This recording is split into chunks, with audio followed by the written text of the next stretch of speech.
आज आज आपली मानसिकता काय झाली, तर मानसिकता बदला. मी विनंती करून सांगतो, मानसिकता बदलली तर आजार निघून जातात. कुठला आजार, काय आजार? इतर प्राण्यांना पक्ष्यांना कुठं आहेत? तुम्हाला माहिती आहे का जंगली गवा कोणी बघितलाय का? गवा माहिती आहे का नाही? नाही का माहिती? ते कुठल्या जिमला जातो का? तर तब्येत कशी असते? सीना, गर्दन बिर्दन चवडी एकदम ट्रक पलटी करेल अशी त्याची तब्येत असते. कुठल्या जिमला जातो, कुठं व्यायाम करतो तो?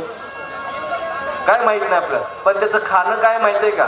बांबू असतात माहिती आहे, बांबूचे कवळे कोंब असतात ना, तो खातोय तो. आपण पण ते खालून थोडा जर व्यायाम केला तर 100% तुमची पण तब्येत तशी होईल. त्याला कुठला आपल्याला सप्लिमेंट घ्यायची गरज लागणार नाही.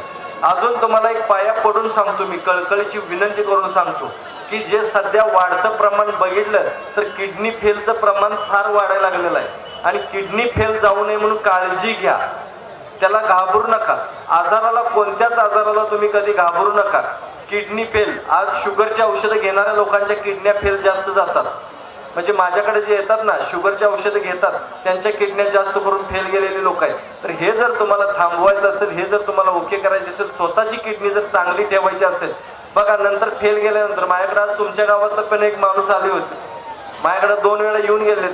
आज पण ते दादा भेटायला आले होते मला, किडनी फेल गेलेली आहे म्हणून. तर किडनी फेल्युअर हे वाढत चाललेलं आहे. तर त्यासाठी विनंती करून सांगतो, थोडा खर्चिक इलाज आहे. करणार का खरं? नाही का करणार? कोण करू शकताय की नाही? एक तरी चला, एक दोघं तिघांचं तरी हात वरती आले. चला, जेवढ्यांनी हात वरती केलाय तेवढ्यांसाठी मी जरासा खर्चिक आहे. पण किडनी मात्र तुम्ही तुमची फेल जाऊ देऊ शकत नाही. अशा पद्धतीचा इलाज आहे, घरगुती इलाज आहे. काय करायचं? एक छोटा कांदा घ्यायचा, तो चिरायचा आणि 1.5 ग्लास पाण्यामध्ये, 1.5 ते 2 ग्लास पाण्यामध्ये तो टाकायचा.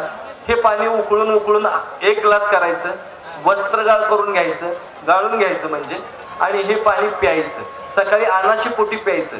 5 दिवस पेलात तर 3 महिने परत तुम्हाला काळजी करायची गरज नाही. 7 दिवस पिलात तर 4 महिने काळजी करायची गरज नाही. आणि जर 15 दिवस पिलात तर कम से कम वर्षभर तुम्ही तुमच्या किडनीची काळजी सोडून देणे. बघा, रोज एका कांद्याचा खर्च आहे, करू शकता का? एक कांदा रोज छोटा करू शकता. कांदा महाग झाला म्हणून लोक ओरडतात. कांदा महाग आहे म्हणून ओरडतात ना. शेतकऱ्याला पैसे मिळालेला बघवत नाही कदाचित लोकांना, आहे ना. शेतकरी असाच मिळाला पाहिजे, फुकट विकून, सगळं फुकट देऊन. तर बघा, कांदा आहे साहेब, कांद्याचा वापर करा. मी पाया पडून सांगतो, किडनी तुमची फेल जाणार नाही. राड वगैरे होणे, मूतखडा होणे, हे ते आपल्याला कायमस्वरूपी जर बंद करायचं असेल तर एवढं करायला काय अडचण काय तुम्हाला? आणि हे काय कुठं काय तुम्हाला जंगलात कांदा आणायला जायला लागत नाही, मार्केटला मिळते. करून बघा आणि मग सांगा.